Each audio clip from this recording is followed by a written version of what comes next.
Les Sith sont les grands méchants de l'univers Star Wars, bien qu'ils soient de tout âge, taille et espèce, quelques traits les distinguent des autres. Mais pourquoi certains ont les yeux jaunes et pas d'autres?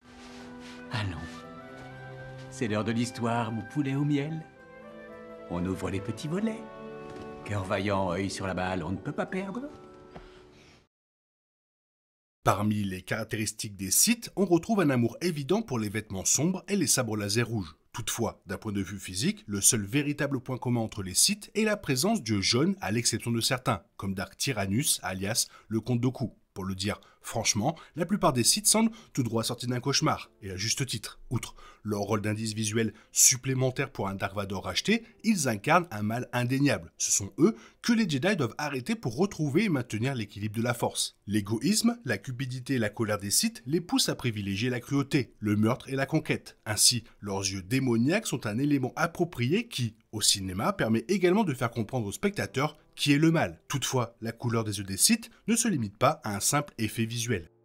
Presque tous les Sith de Star Wars ont leurs yeux Sith jaunes, une manière de les reconnaître. Toutefois, au-delà d'être un indice visuel pour le public, leurs yeux flamboyants ont une raison bien ancrée dans l'univers. Star Wars, l'encyclopédie visuelle, explique que, telles des fenêtres sur l'âme, les yeux reflètent les émotions captées par les Sith. Lorsque la rage et la colère bouillonnent chez un utilisateur du côté obscur, ses yeux peuvent devenir jaunes et bordés d'un rouge ardent. Cela signifie que les émotions d'un Sith transparaissent à travers ses yeux. La puissance d'un Sith peut également être déterminée par sa visibilité de ses yeux. Dark Sidious est le seigneur Sith ultime du canon de Star Wars actuel. Il a orchestré la chute de la République, la destruction des Jedi et a même échappé à la mort en étant jeté dans un puits de réacteur. On pourrait facilement dire que ses yeux devraient toujours être jaunes, mais ce n'est pas le cas. Lorsque l'empereur était encore chancelier Palpatine, il cachait ses yeux flamboyants, apparaissant comme n'importe quelle personne ordinaire. Cela prouve qu'un seigneur Sith peut sciemment dissimuler son apparence maléfique à son entourage lorsque cela est nécessaire.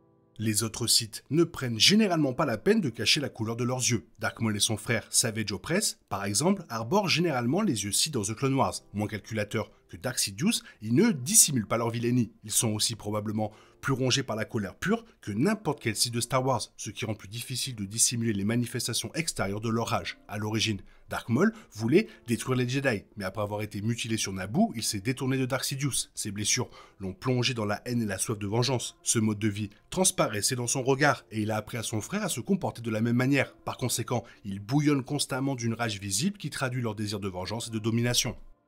Les Sith plus jeunes ou moins expérimentés ne peuvent pas cacher leur regard, car leurs émotions obscures sont trop récentes pour être maîtrisées. Par exemple, Dark Vador, fraîchement baptisé, alternait entre le jaune et sa couleur normale. L'encyclopédie explique, sur Mustafar, les yeux de Dark Vador brillent lorsqu'il massacre les chefs séparatistes, mais redeviennent normaux à l'arrivée de sa femme Padmé Amidala. Contrairement à Sidious, qui peut contrôler son apparence, les yeux d'Anakin ne font que communiquer ses émotions du moment. Lorsqu'il était en colère contre les séparatistes, ils étaient jaunes. Cependant, la vue de sa femme le ramena à la normale. L'exception la plus intéressante aux yeux jaunes des Sith est Dark Tyrannus, plus connu sous le nom du Comte Dooku. Apprenti de Dark Sidious, pendant près de 10 ans, il était un adversaire redoutable et un puissant praticien du côté obscur. Il a vaincu Obi-Wan et Anakin et a même rivalisé avec Yoda lui-même. Si Dooku est suffisamment puissant pour dissimuler ses yeux Sith, une autre raison explique son apparence inhabituelle. Ses yeux n'étaient jamais jaunes car il n'avait pas les mêmes motivations et les mêmes émotions que les autres Sith. Dooku était un idéaliste qui quittait les Jedi pensant qu'ils s'étaient égarés, mécontent de la corruption croissante au Sénat de la République. Il était donc motivé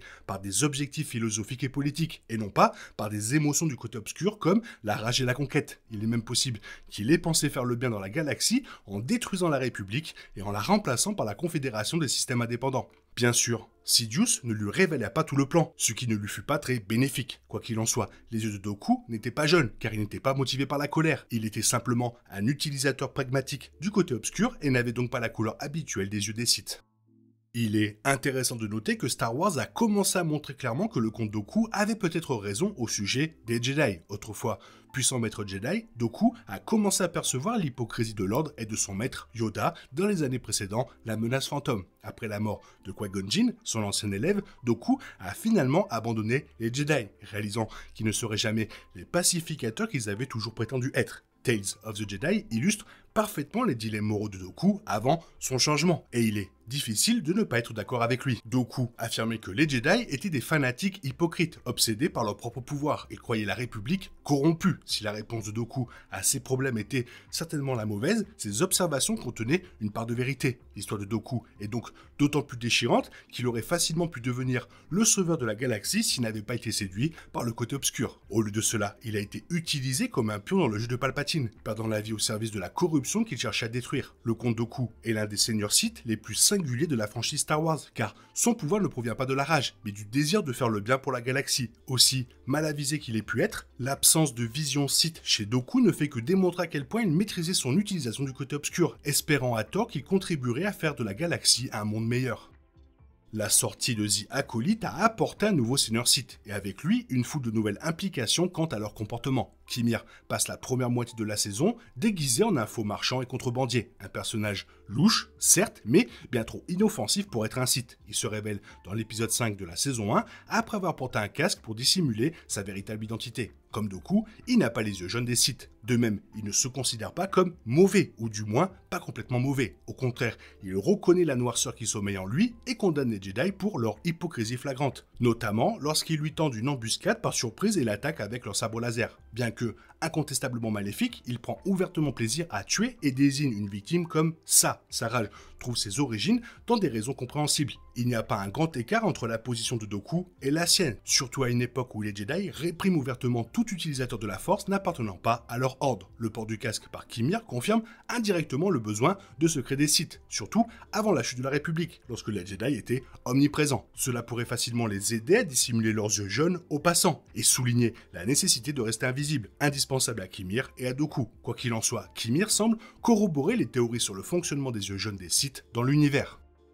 Star Wars a toujours utilisé des indices visuels pour symboliser des thèmes importants, une tendance évidente dans l'utilisation de couleurs distinctes pour les sabres laser. Il en va de même pour les yeux des Sith, qui révèlent souvent plus que l'identification d'un utilisateur du côté obscur. L'un des exemples les plus marquants de ces dernières années est l'épisode 5 de la série Ahsoka sur Disney+, où les yeux d'Ahsoka ont brièvement pris les couleurs caractéristiques des Sith lors d'un duel contre Anakin Skywalker dans le monde entre les mondes. Bien que certains pensent que cet effet soit simplement dû au reflet du sabre laser rouge dans ses yeux, l'idée qu'un utilisateur du côté lumineux affiche momentanément des yeux Sith traduit fortement le combat intérieur du personnage.